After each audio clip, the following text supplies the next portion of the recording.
मामले में प्रदेश फिर सबसे ऊपर।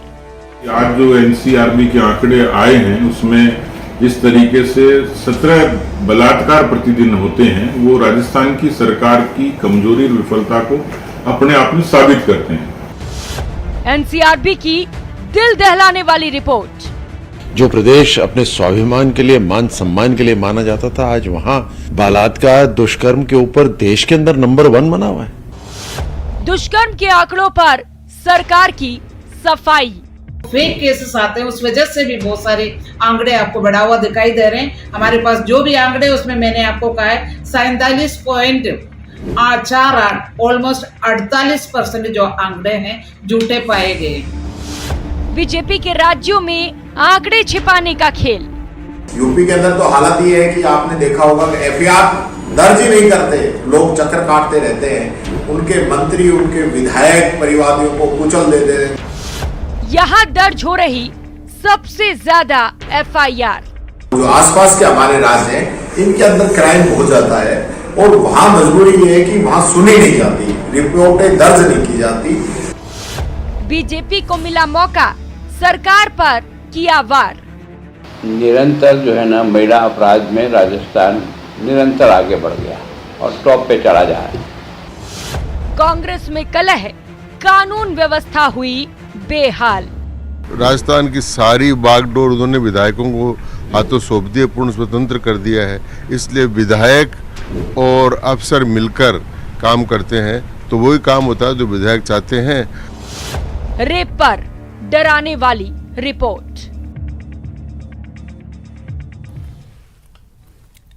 स्वागत है आप सभी का। आप देख रहे हैं प्राइम डिबेट। क्या राजस्थान महिलाओं के लिए सबसे खतरनाक और असुरक्षित प्रदेश बन गया है? राष्ट्रीय अपराध रिकॉर्ड ब्यूरो यानी एनसीआरबी के आंकड़े कुछ ऐसा ही बयां कर रहे हैं। महिलाओं, युवतियों के प्रति यौन अपराध के मामले में राजस्थान ने देश के सभी राज्यों को पीछे छोड़ दिया। रिपोर्ट की माने तो राजस्थान में साल 2021 में रेप के इतने केस दर्ज हुए हैं जितने 3 बड़े राज्यों में मिलाकर भी दर्ज नहीं हुए। सरकार का कहना है महिला अपराध के नंबर्स ज्यादा एफआईआर दर्ज करने की वजह से बढ़े। इनमें से ज्यादातर मामले जांच के बाद फेक निकले।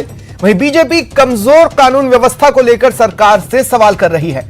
प्राइम डिबेट में बहस आज इसी मुद्दे पर। पहले प्राइम डिबेट के प्राइम सवाल जान ले। सवाल नंबर 1, क्या सचमुच ज्यादा एफआईआर दर्ज होने की वजह से ही रेप के आंकड़े इतने भयावह रूप में सामने आए हैं? सवाल नंबर 2, कानून व्यवस्था कमजोर है, इस वजह से क्राइम का ग्राफ बढ़ रहा है क्या? और सवाल नंबर 3, महिला अपराधों की सुनवाई में और तेजी की जरूरत है या नहीं? इन्हीं सवालों के आसपास चर्चा करेंगे क्योंकि देखिए अहम सवाल है। आंकड़े बढ़े हैं, आंकड़ों की दर बढ़ी है, अपराध की दर बढ़ी है और ऐसे में गंभीर सवाल प्रदेश सरकार पर खड़े हो रहे हैं। मेरे साथ जो गेस्ट पैनल जुड़ रहा है आपको इंट्रोड्यूस करवा देता हूं। बीजेपी नेता राखी राठौड़ जी, कांग्रेस प्रवक्ता आरसी चौधरी जी, वरिष्ठ पत्रकार मिथिलेश जैमिनी जी और पूर्व आरपीएस अधिकारी राजेंद्र सिंह शेखावत जी। आप सभी का स्वागत है न्यूज 18 राजस्थान पर। मैं शुरुआत आरसी साहब आपसे करना चाहता हूं। आरसी साहब, मैथ्स जो होती है, गणित, वो बहुत सिंपल होती है। अब मैं आपसे ये कह रहा हूं कि मान लें जो आप मेंटेन करते हैं कि लगभग 48% मामले झूठे निकलते हैं, तो उतनी संख्या भी अगर मैं माइनस कर दूं ना एनसीआरबी के आंकड़े में, तब भी आप देश में नंबर 1 है। स्वप्निल, मैं कहना चाहूंगा कि आज एनसीआरबी के डाटा को लेकर जो रिपोर्ट जारी हुई, उस रिपोर्ट के अंदर महिलाओं पे अत्याचार के मामले में कई अलग राज्य नंबर 1 पे हैं।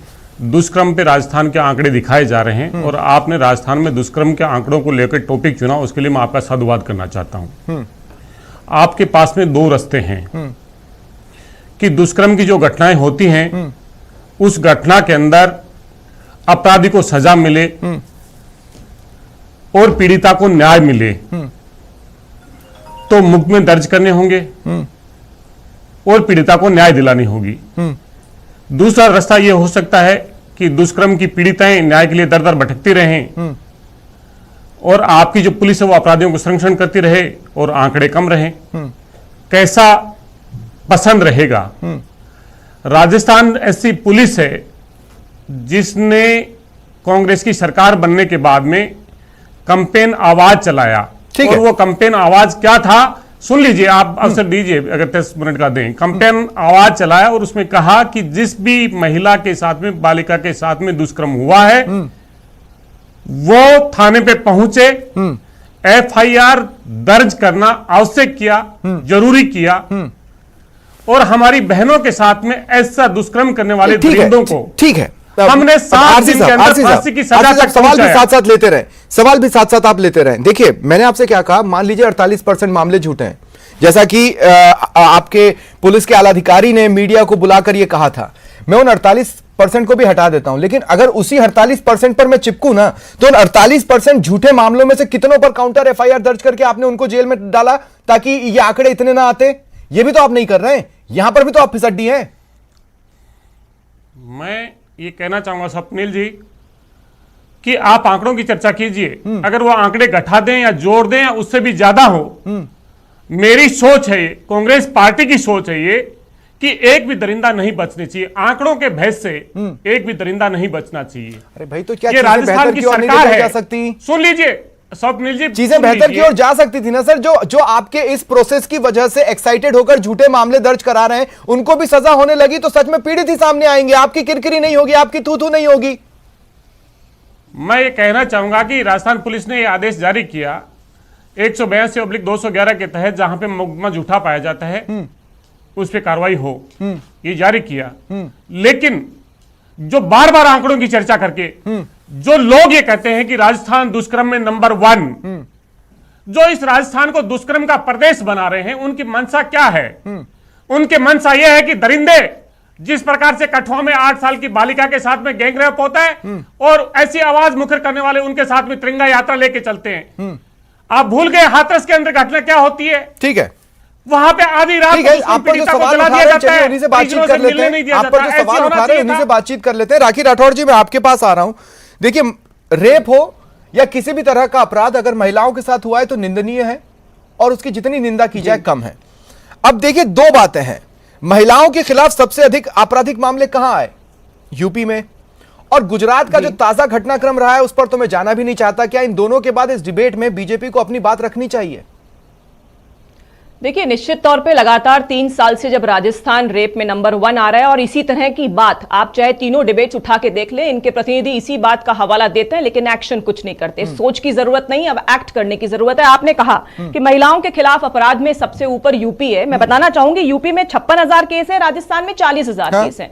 लेकिन स्वप्निल जी ये बताइए, आप पर 1000 पॉपुलेशन पर अगर इसको कैलकुलेट किया जाए, यूपी की पॉपुलेशन 23 करोड़ के आसपास है, राजस्थान की 7 से 8 करोड़ के बीच में है पॉपुलेशन, 3 गुना हमसे ज्यादा है यूपी। अगर मैं इन 40,000 को 3 से मल्टीप्लाई करूं तो 1,20,000 यानी यूपी से जस्ट डबल जाता है। अगर आंकड़ों की बात करेंगे चौधरी जी, तो आंकड़े सभी देख रहे हैं और किस तरह से सेकंड नंबर पे जो राज्य है उसमें नंबर ऑफ केसेस कम आगे आ रहे हैं।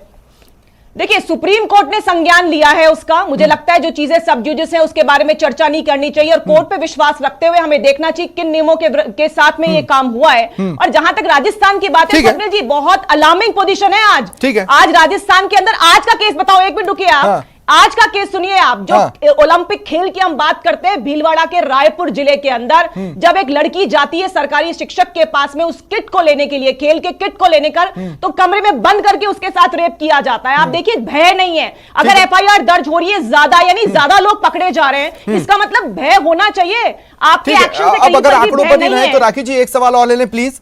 एक सवाल ये कि साल 2017 में रेप के केसेस में इन्वेस्टिगेशन का टाइम पुलिस 435 दिन तक एवरेज ले लेती थी। अब पुलिस का कहना है कि हम 57 दिन में रेप की केसेस के इन्वेस्टिगेशन कर रहे हैं। क्या ये आंकड़े स्वागत योग्य नहीं है? स्वागत योग तब होते स्वप्निल जी जब ग्राउंड पर उसका कोई एक्शन होता, उसका कोई इफेक्ट होता। इफेक्ट नहीं है ना। आप देख रहे हैं कि महिमा मंडन करते हैं ये मंत्री पुत्र के जन्मदिन पे। हमने देखा कि जयपुर शहर कैसे पाट दिया गया। जिस मुस्लिम की आप बात करते हो, जिनकी तारीफ हमेशा, जिसका फेवर हमेशा कांग्रेस पार्टी करती है, वो मुस्लिम लड़की जाकर 0 FIR दिल्ली में दर्ज करा कर आई थी। तो देखिए, सिर्फ राजस्थान गवर्नमेंट अगर ये क्लेम करती है कि महिलाओं के प्रति उनके लिए संवेदनशीलता है तो वो 0 है। इनके मंत्री का कोट करना जरूरी है स्वप्निल जी आज। ठीक है, ये रिजल्ट है उन सभी स्टेटमेंट्स का जो इनके विधायक देते हैं। विधानसभा में क्या कहा था शांति धारीवाल जी ने? ये कहा था राजस्थान मर्दों का प्रदेश है, यहाँ पे रेप के केस ज्यादा है और इसी का नतीजा है कि दुष्कर्मियों का हौसले बुलंद होते हैं और ये नतीजा निकल के आया है। देख रहे थे मोबाइल पर देखिए राजस्थान की जब हम बात बात साफ करते कोई हैं ना नहीं है। स्वप्निल जी, तो आप सुनिए, आप देखिए, अपनी मुद्दा डिबेट इतना को अगर sensitive आसपास है लेके जाना कि चाहते उस हैं पर तो सब upper जगह hand लेके कौन जाइए, लेगा, लेकिन इसे मुझे कोई लगता decide नहीं है कर सकता, कि राखी एक जी, I am very राजस्थान के sorry। रूप में, एक राजस्थानी के रूप में अपनी ड्यूटी पूरी नहीं कर रहे। ठीक और है। एक बात और कहूंगी स्वप्निल जी, मैं एक बात और, मैं आगे आऊंगा राखी जी, मैं आगे आऊंगा आपके पास, बिल्कुल जी, आऊंगा। मुझे अन्य लोगों को जी, भी मौका एक बार दे लेने दीजिए प्लीज। राजेंद्र सिंह शेखावत जी, मैं आपके पास आ रहा हूं। राजेंद्र सिंह शेखावत जी, देखिए क्लियर कट आइडिया, आंकड़े बता देते हैं जो भी बताना होता है। मसला यह है कि एनसीआरबी वही आंकड़े देती है जो स्टेट प्रोवाइड करता है। स्टेट ने आंकड़े प्रोवाइड किए हैं, स्टेट ने और भी आंकड़े पूर्व में प्रोवाइड किए हैं कि कितने झूठे निकलते हैं, हमने इन्वेस्टिगेशन टाइम कितना नीचे ला दिया है। पर जो आंकड़े एनसीआरबी अब हमें दिखा रही है वो स्टेट के ही दिए हुए आंकड़े हैं। इस बात को मैं फिर दोहरा रहा हूं।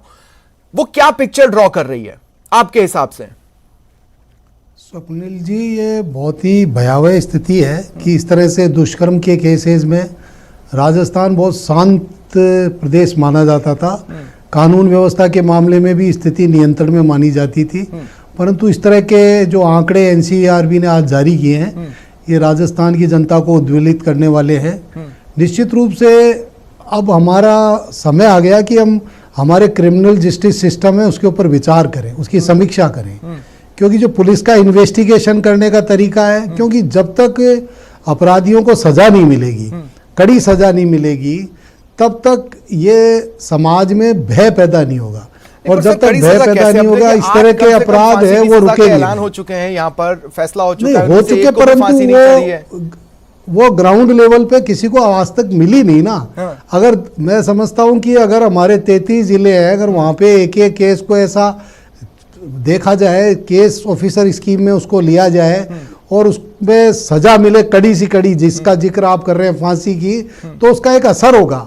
परंतु दरअसल में क्या है कि जब तक हमारे क्रिमिनल जस्टिस सिस्टम में सुधार नहीं होगा, जैसे पुलिस की इन्वेस्टिगेशन है, हमारा प्रोसिक्यूशन है, अब वहाँ एडिशनल पीपी लगते हैं, एडिशनल पीपी लगते हैं, पॉलिटिकल लगते हैं, सारे के सारे सुगम बनाया गया, सारे पॉलिटिकल, वो बैकफायर कर रहा है।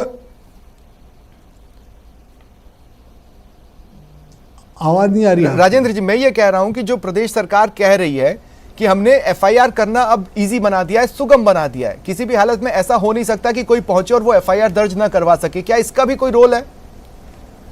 नहीं स्वप्निल जी, ऐसा है, कोई भी बलात्कार जैसे मामले की या दुष्कर्म जैसे मामले की, मैं समझता हूँ हमारा जिस तरह का समाज है, हमारे राजस्थान जिस प्रकार का प्रदेश है, या कोई ऐसा कोई झूठा मुकदमा दर्ज कराने की कोई प्रतिस्पर्धा या कोई द्वेष भावना से इस तरह का कोई झूठा मुकदमा दर्ज करा दे, इस तरह की प्रवृत्ति हमारे लोगों की नहीं है। ये कहना गलत है कि अगर हम पूरी तरह से मुकदमे दर्ज करने के लिए अनुमति दे रहे हैं तो उससे आंकड़े बढ़ गए, ऐसा नहीं कह सकते। ये हम अपने आप को उससे बचा रहे हैं स्थिति से। आज स्थिति यह है कि पुलिस स्टेशनों पे 25% जाब्ता कम है, और 25% जाब्ता कम होने के कारण से जो प्रॉपर इन्वेस्टिगेशन होनी चाहिए, जितनी त्वरित होनी चाहिए, वो हो नहीं पा रही। आप ये देखिए कि सुप्रीम कोर्ट ने क्या कहा था। सुप्रीम कोर्ट ने कहा कि हर पुलिस स्टेशन पे लॉ एंड ऑर्डर की ड्यूटियां ज्यादा है, इस कारण से लोग इन्वेस्टिगेशन पे ध्यान नहीं दे पा रहे। एक सवाल में इन्वेस्टिगेशन पे ध्यान नहीं दे पा रहे। पुलिस के जो सर्वोच्च चेहरा है वो मीडिया के सामने आकर अगर ये बोलते हैं कि हमने इन्वेस्टिगेशन टाइम ऐतिहासिक तरीके से इतना घटा दिया है और इतने मामले झूठे निकल रहे हैं, तो ये सिर्फ एक डायमेंशन है, ये पूरा डायमेंशन कवर नहीं कर रहे हैं, ये पूरा सच नहीं है।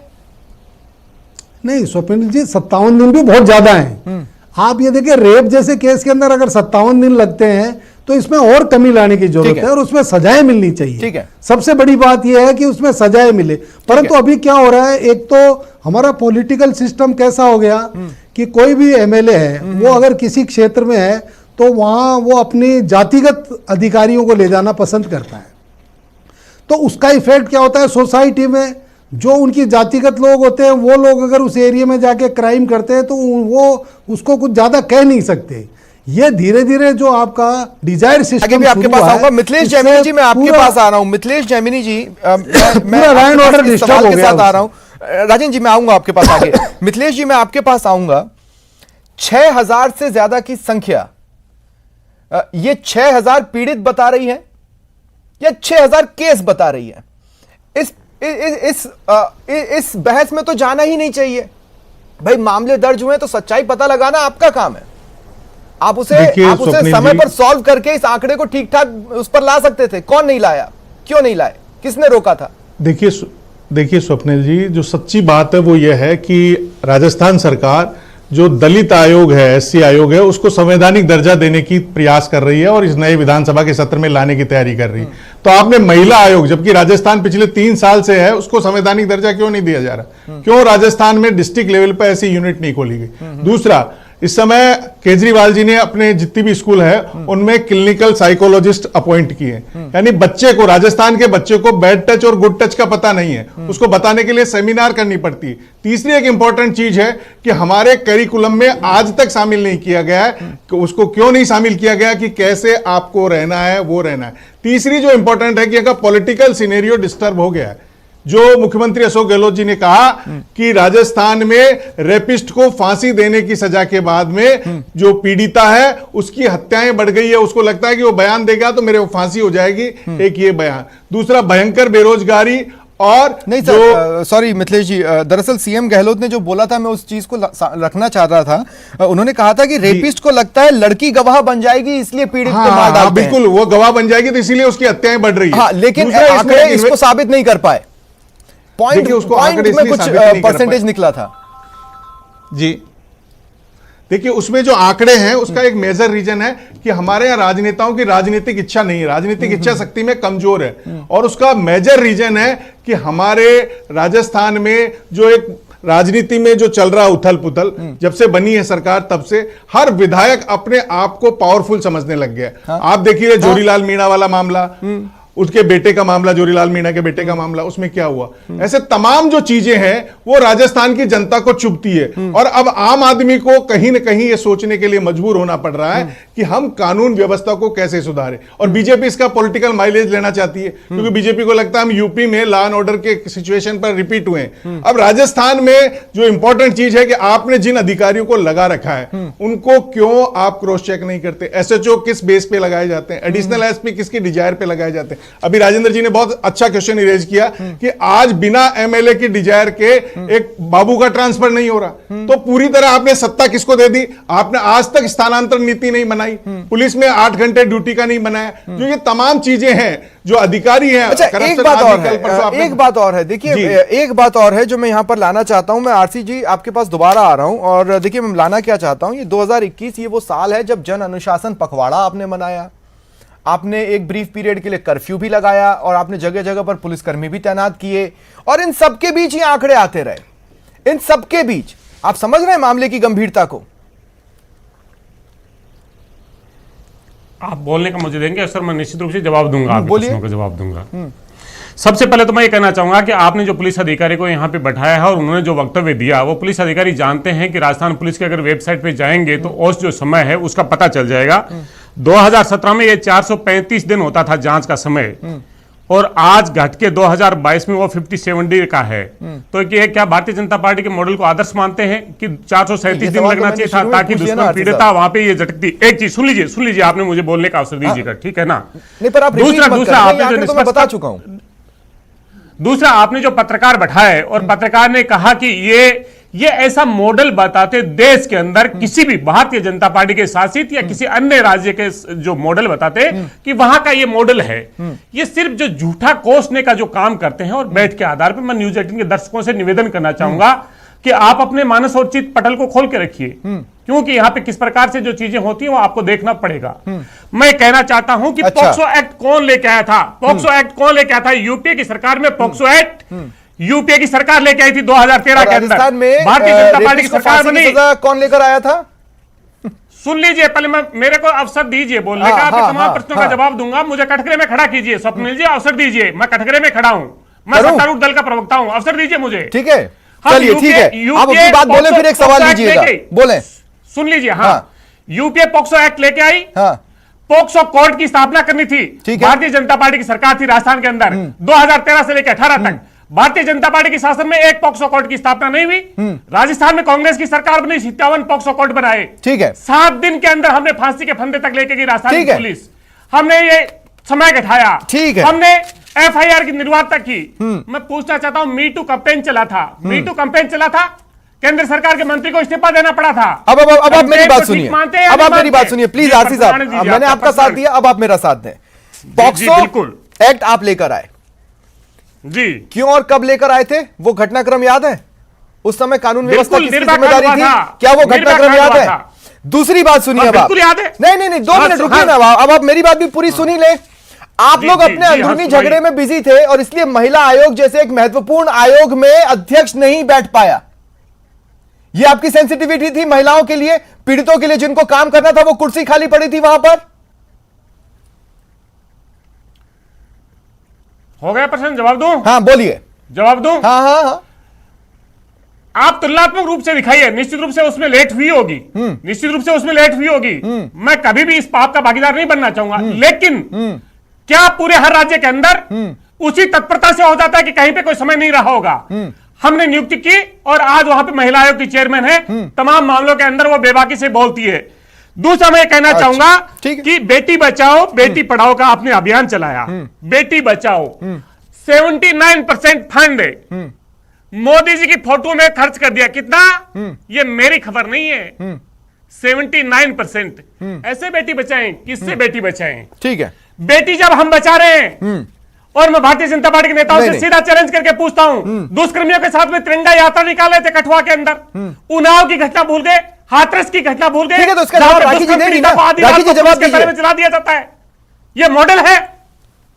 देखिए, सबसे पहले तो आरसी चौधरी जी ने इस बात को एक्सेप्ट ही नहीं किया कि यहाँ के मॉडल में कोई ना कोई कमी है जिसकी वजह से लगातार केसेस बढ़ रहे हैं। उल्टा उन्होंने कहा कि झूठा कोस रहे हैं हम यहाँ पर। मैं पूछना चाहती हूँ स्वप्निल जी, क्या ये झूठी बातें हैं? क्या महिलाएं, ऐसा हुआ करता था कि पहले 5 सेफेस्ट सिटी के अंदर जयपुर शहर का नाम आता था, आज मुख्यमंत्री जी जोधपुर में कह रहे थे कि हर तीसरा टूरिस्ट जो है वो बाहर से आने वाला राजस्थान आता है, आउट ऑफ इंडिया से। आप बताइए, इस तरह की तस्वीर जब पेश करेंगे तो कैसे बाहर से अंदर हम लोग आ पाएंगे? कैसे होगा कि टूरिस्ट हमारे राजस्थान प्रदेश के अंदर आ पाएंगे? देखो, सबसे पहला झूठ जो चौधरी जी ने आज कहा, पॉक्सो कोर्ट किसने स्टार्ट किए थे? आपने ये कहा कि भारतीय जनता पार्टी के टेन्योर में एक भी पॉक्सो कोर्ट स्टार्ट नहीं हुआ था, ये कह रहे हैं कि चौधरी जी? आप एक बार, आप मैं कंफर्म कर रही हूं जिससे कि मैं आपका झूठ बता सकूं जनता को। सुप्रीम कोर्ट ने कहा तो सुप्रीम कोर्ट हमने बनाए कि नहीं बनाए? नहीं, देखिए गलत बात। बताइए टाइम, सुनिए, बताइए, साथ कीजिए, सुनिए, हमारे टेन्योर के अंदर 9 लोगों को फांसी। तो अब आसिफ साहब, उन्होंने आपसे पूछ लिया ना, अब जवाब भी तो सुन ले ना। स्वप्निल जी देखिए, चिल्लाना नहीं, ठीक है राखी जी, आप जवाब पर चिपके प्लीज, आप जवाब पर चिपके रहिए प्लीज। हाँ बोलिए। महिलाओं के साथ सम्मान करना सीखिए प्लीज, प्लीज, प्लीज। जब मैं बोल रही हूँ तो इतना तो सम्मान कम से कम चैनल पर राखी जी प्लीज जवाब पर आ जाए प्लीज। सर 9 लोगों को पॉक्सो कोर्ट के माध्यम से अगर फांसी की सजा सबसे पहले स्टार्ट करी तो वसुंधरा राजे गवर्नमेंट ने करी, और ये मैं बताना चाहती हूँ क्योंकि झूठी बात आप आकर के चैनल पे बोलते हैं। अभी तक कोई फांसी पर लटका नहीं है। देखिए, वो कानूनी प्रक्रिया है। ये बताइए कि अगर कानूनी प्रक्रिया है, उनके पास बहुत सारे ऑप्शंस हैं। जैसे राजेंद्र जी ने भी कहा कि हमारे प्रदेश के अंदर मुख्यमंत्री जी या फिर पुलिस में कोई भी ये कहता है कि 48% केसेस फेक केसेस हैं। मुझे बताइए स्वप्निल जी, कौन ऐसी महिला होगी जो अपने ऊपर इस तरह के दुष्कर्म के केसेस की बात करेगी? वो कैसे कहेगी इस बात को? मुझे लगता है इस तरह के संस्कार राजस्थानियों में तो नहीं है। और इस तरह के केसेस के साथ में किस तरह से समाज से बहिष्कार हो जाता है, ये बात कभी सोचते नहीं है। कितने इमोशन जुड़े होते हैं एक महिला के साथ में, कैसे एक महिला इस झूठा होता क्या है? 48% केसेस के अंदर पुलिस जो है वो दबाव बना करके उनका सेटलमेंट कराती है। मैं पूछना चाहती हूं, 48% केसेस के अंदर आईपीसी में 182 सेक्शन है, उसमें क्या आपने एक्शन लिया फेक इंफॉर्मेशन के लिए? नहीं, ये सवाल भी मैंने पूछा था राखी जी, लेकिन अब मेरा सवाल आपसे है और सीधा सवाल आपसे है कि मुझे एक बात बताइए, क्या पिछले 15 सालों में हर साल ये मामला बढ़ा नहीं है? एक साल ऐसा आप बता सकती हैं जिसमें वो गिरा हो? देखिए, आप ये देखिए, एनसीआरबी में बता रही हूं आपको, 2017 के अंदर जयपुर सेफेस्ट मेट्रोपॉलिटन सिटी के अंदर आता था 5, आज नहीं है। तो आपकी अन्य जगह तो सरकारें हैं ना मैडम, आपकी अन्य जगह तो सरकारें। आज सबसे सेफेस्ट मेट्रो कोलकाता को माना जाता है, जहां आपकी सरकार नहीं है ना कांग्रेस की सरकार है। ये भी एक आईना है आप लोगों के लिए, राजस्थान में ये भी आप लोगों का लिए एक आईना है। बहरहाल राजेंद्र जी, एक बार फिर मैं आपके पास आ रहा हूं। राजेंद्र जी, मैं आपसे एक बात पूछना चाह रहा हूं कि देखिए, पुलिस की संख्या कम है और पुलिस का आधुनिकीकरण कम है, और दूसरा कई लोग इतने होशियार भी हो गए हैं कि वो अपने अपराध को ढकने के लिए बहुत सी चालें चल ले जाते हैं और किसी भी डाल डाल पर पात साबित हो जाता है। राजेंद्र जी,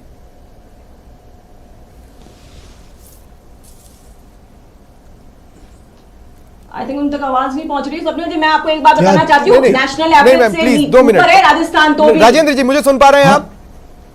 हाँ बताइए, क्या बताएं? राजेंद्र जी, मैंने ये कहा कि अपराधी इतने शातिर हुए हैं कि वो पुलिस की किसी भी डाल डाल पर पात साबित हो जाते हैं। पुलिस की संख्या भी कम है और पुलिस के आधुनिकीकरण की बात ही करना अभी फिलहाल बेमानी है, जो इस तरह के इन्वेस्टिगेशन में उनको और मजबूत कर पाए। ये बात सही है स्वप्निल जी। दरअसल में क्या है कि कोई भी अपराध कब रुकता है, जब उसमें उसके डर पैदा होता है। मैं समझता हूं कि अभी हमारी जो कानूनी प्रक्रिया इस तरह की हो गई कि अपराधियों में डर कम हो गया।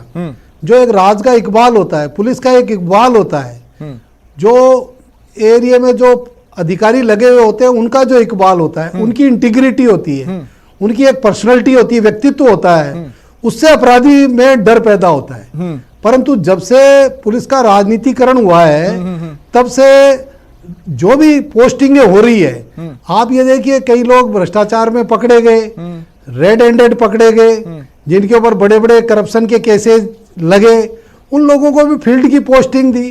तो ये सब संदेश जनता में इस तरह के जाते हैं कि अब राज का इकबाल कमजोर होता जा रहा है और राजनीतिकरण जो बढ़ेगा निश्चित रूप से इकबाल कम होगा, कानून और व्यवस्था बिगड़ेगी। एक बहुत छोटा सा प्लीज, अगर हो सके तो 10 सेकंड में जवाब दीजिए। आपको क्या लगता है साल 2022 के आंकड़े कम होंगे इससे? आपको लगता है ऐसा कर पाएंगे आप? स्वप्निल मैं ये कहना चाहूंगा, ये दैनिक भास्कर की तमाम जो दुष्कर्म के मुकदमे दर्ज हुए उसकी रिपोर्ट है। 89.13%। सर छाती ठोक के बोल दिए ना, अगली बार इतने दहलीज में सुरक्षित नहीं है। अगर इतना कॉन्फिडेंस मैं कह रहा हूं कि बोल सकते हैं ना, जब मैं सीधा सवाल पूछ रहा हूं सीधा जवाब स्वप्निल मैं कहूंगा कि आंकड़ों की भय में बीजेपी के प्रवक्ता के देखिए, बीजेपी के प्रवक्ता का बालिकाओं के प्रति प्रेम देखिए। बहुत मैं कह रहा हूं नहीं ठीक है मिथिलेश जी, आंकड़ों के भय से नहीं रहेंगे अपराधियों की। अब चर्चा कहीं और जाएगी, क्लोजिंग कमेंट दें। मैं सिर्फ इतना कहना चाहता हूं कि मर्दों का प्रदेश राजस्थान तब होता जब ये आंकड़े जीरो होते। बिल्कुल, शांति धारीवाल जी का बयान जब भी कामयाब होता जब राजस्थान में आंकड़े शून्य होते। दूसरा सबसे इंपॉर्टेंट चीज है कि राजस्थान में ये कहा जाता है कि जहां नारी की पूजा होती है वहां देवता रमते हैं। तो कहीं ना कहीं हमने बच्चों को संस्कार देना ही बंद कर दिया। हमने जो ये नीला जहर मोबाइल के जरिए बच्चों को आया है और कोरोना काल के बाद में हर आदमी ने डिजिटलाइजेशन किया है, बच्चे भी पढ़ने लगे और यही एक रीजन है। और इस आंकड़ों में एक और भी सच्चाई है कि जो रेपिस्ट होता है वो निकट के रिश्तेदार होता है, वो कई बार ऊपर नहीं आता है। तो ये पूरी प्रक्रिया को सुधार की जरूरत है, ये मानसिक आंदोलन की जरूरत है, मनोवैज्ञानिक रूप से हर व्यक्ति को पवित्र बनाने की जरूरत है और हर बात को आदमी को समझाना पड़ेगा कि आंचल में है दूध, आंखों में है पानी, अबला जीवन हाय तेरी यही कहानी। इसको बदलना पड़ेगा, वापस लोगों को संस्कार देने पड़ेंगे जो हमारे सनातन संस्कृति के हैं कि यत्र नार्यस्तु पूजयन्ति तत्र रमन्ते देवता। चलिए शुक्रिया आपका हमारे साथ जुड़ने के लिए, इस चर्चा में शामिल होने के लिए। फिलहाल इतना ही, नमस्कार।